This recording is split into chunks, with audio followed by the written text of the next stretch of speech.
ரீசெண்டாக நான் ஒரு சீரிஸ் பார்த்தேன். அந்த சீரிஸை பார்த்த நாள்லேருந்து எனக்கு தூக்கமே வரல. ப்ரோ நீ கேமை பற்றி மட்டும் தானே ப்ரோ பேசுவேன், இது என்ன புது பழக்கம் அப்படின்னு கேட்டிங்கன்னா, இல்லை இது கேமிங் சேனல் தான், இனிமேலும் கேமிங் வீடியோ மட்டும் தான் வரும். ஆனால் இந்த சீரிஸை பற்றி நம்ம ஊரில் நிறைய பேர் பேசுகிற மாதிரி எனக்கு தெரியல. ஸோ நம்மளால முடிஞ்ச அளவுக்கு அட்லீஸ்ட் கொஞ்சம் பேருக்காவது இந்த சீரிஸை பற்றி தெரிய வைக்கலாம் அப்படின்னு தான் இந்த வீடியோ போட்டேன். இந்த சீரிஸோட பேர் ஃப்ரம். அமேசான் பிரைமில் இந்த சீரிஸை நீங்கள் பார்க்கலாம். நான் பார்த்ததுலேயே இவ்வளோ கிரியேட்டிவான, இவ்வளோ இன்ட்ரெஸ்டிங்கான, இவ்வளோ மைண்ட் பெண்டிங்கான சீரிஸ் உலகத்திலே கிடையாது. என்ன ப்ரோ அப்போ ஸ்குவிட் கேம், மணி ஹெய்ஸ்ட் எல்லாம் விட அது பெட்டர் சீரிஸான்னு கேட்டீங்கன்னா, கண்டிப்பா இது அதை விட பெட்டரான சீரிஸ் தான். நம்ப முடியல, எக்ஸ்பிளைன் பண்றேன். ஒரு சீரிஸை பார்க்கறதுக்கு முன்னாடியோ இல்ல பார்த்து முடிச்சதுக்கு அப்புறமோ அதோட ஜானர் என்னன்றது நம்மளால சொல்ல முடியும் இல்லையா?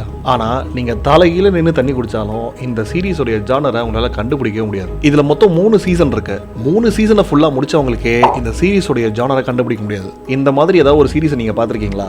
டார்க்னு ஒரு சீரிஸ் ரிலீஸ் ஆச்சு. அதுல கூட ஃபர்ஸ்ட் சீசன் முடியும் போது உங்களுக்கு ஓவராலா ஒரு சின்ன ஐடியாவது கிடைக்கும். ஆனா 3 சீசனா இவன் எதையுமே சொல்லாம எல்லாரையும் மிரட்டிட்டு இருக்கான். இதோட ஸ்டோரி என்னன்னு பாத்தீங்கன்னா, ஒரு சின்ன ஊர். அந்த ஊருக்குள்ள 6 மணி ஆனா, அதாவது இருட்டினதுக்கு அப்புறம் பேய் வர ஆரம்பிச்சிடும். அதனால 6 மணிக்கு முன்னாடியே எல்லாரும் வீட்டுக்குள்ள போய் பத்திரமா கதவை சாதிப்பாங்க. அந்த ஊருக்குள்ள யார் புதுசா வந்தாலும் அந்த ஊரை விட்டு அவங்களால போகவே முடியாது. அப்படி அவங்க போகணும்னு நினைச்சாலும் திரும்பி அந்த ஊருக்கே தான் வந்து சேருவாங்க, ஒரு லூப் மாதிரி. இதெல்லாம் ஏன் நடக்குது? இவங்க எல்லாம் எப்படி இந்த ஊருக்கு வந்தாங்க? இங்க இருந்து இவங்களால தப்பிக்க முடியுமா? நைட்ல வர்றதெல்லாம் உண்மையிலேயே பேய் தானா? இதுதான் ஃப்ரம் உடைய கதை. இந்த சீரீஸ்ல 5 எபிசோடுக்கு ஒரு தடவை ஜானர் மாறிக்கிட்டே இருக்கும். முதல்ல பார்க்கும்போது நமக்கு எது ஹாரர் சீரிஸா தான் தெரியும். அதுக்கப்புறம் இவங்கலாம் ஸ்டிமுலேஷன்ல இருக்காங்களா, இல்ல ஸ்குவிட் கேம் மாதிரி இது ஒரு சர்வைவல் சீரிஸா, இல்ல இது ஒரு பேரலல் யூனிவர்ஸா, இல்ல டைம் டிராவலா, இப்படி ஜானர்ஸ் மாறிக்கிட்டே இருக்கும். ஆனா இந்த சீசன் முடியும் போது இது எதுவுமே உண்மையா இருக்காது. இது எல்லாத்தையும் விட ரொம்ப பாராட்ட வேண்டிய விஷயம் என்னன்னா, ஜெனரலா இது மாதிரி நிறைய எபிசோட்ஸ் ஆர் சீசன்ஸ் இருக்கிற சீரிஸ் எல்லாம் நடுவுல 1-2 எபிசோட்ஸ் ஃபில்லர் எபிசோட்ஸா இருக்கும். அதாவது அவங்கள்ட்ட 8 எபிசோடுக்கு தான் கதை இருக்கும். பட் இதை 10 எபிசோடுக்கு கொண்டு வரணும்னு 2 எபிசோட்ல நிறைய கண்டென்ட் போட்டு வளர்ப்பாங்க.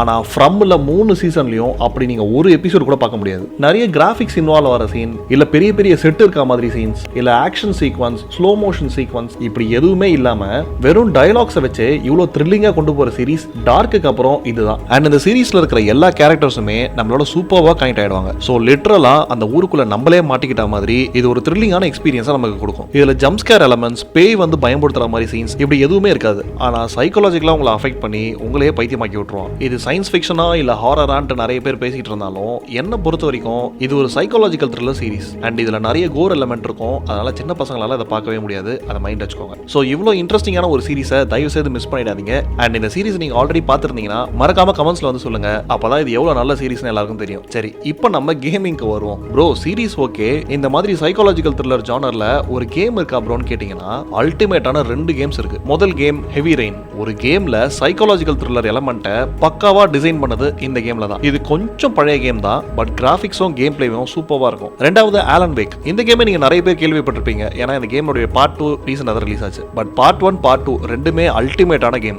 இது சைக்காலஜிக்கல் த்ரில்லர் கிடையாது, சைக்காலஜிக்கல் ஹாரர் கேம். பட் ரீசெண்டா ரிலீஸ் ஆன ஆலன் வேக் 2 நீங்க ஆடணும்னா உங்களுக்கு ஒரு ஹை அண்ட் கிராபிக்ஸ் கார்டு தேவைப்படும். இன் கேஸ் அது இல்லனா நீங்க ஆலன் வேக் 1 ட்ரை பண்ணலாம். அதுவே பயங்கர த்ரில்லிங்கா இருக்கும். சோ இதோட நம்ம சஜஷன்ஸ் எல்லாம் முடிஞ்சு போச்சு. நெக்ஸ்ட் வீடியோ ஒரு இன்ட்ரெஸ்டிங்கான வீடியோ. நிறைய பேர் கமெண்ட்ஸ்ல வந்து ப்ரோ என்கிட்ட கேமிங் பிசியே இல்ல ப்ரோ, இல்ல ஒரு கேமிங் பிசி வாங்கணும்னா எவ்வளவு ஆகும்னு சொல்லுங்க ப்ரோன்னு கேட்டிருந்தீங்க. சோ நம்ம நெக்ஸ்ட் வீடியோ லோவஸ்ட் பட்ஜெட்ல ஒரு அல்டிமேட்டான கேமிங் பிசி எப்படி பில்ட் பண்றோம்ன்றதா பார்க்க போறோம். நிறைய பேர் கேமிங் பிசி எப்படி பில்ட் பண்றதுன்னு வீடியோ போட்டாலும் அதுல ரொம்ப முக்கியமான ஒரு சில விஷயங்களை அவங்க மறந்துடுறாங்க. சோ எல்லாத்தையும் அதை நம்ம ஸ்டைல்ல கவர் பண்ண போறோம். கண்டிப்பா அது உங்களுக்கு யூஸ்ஃபுல்லா இருக்கும்னு நினைக்கிறேன். அண்ட் மறக்காம இந்த வீடியோ உங்க ஃப்ரெண்ட்ஸ்க்கு ஷேர் பண்ணி இந்த சீரிஸை பத்தி தெரிய வைங்க. சோ இதோட நான் கிளம்புறேன்.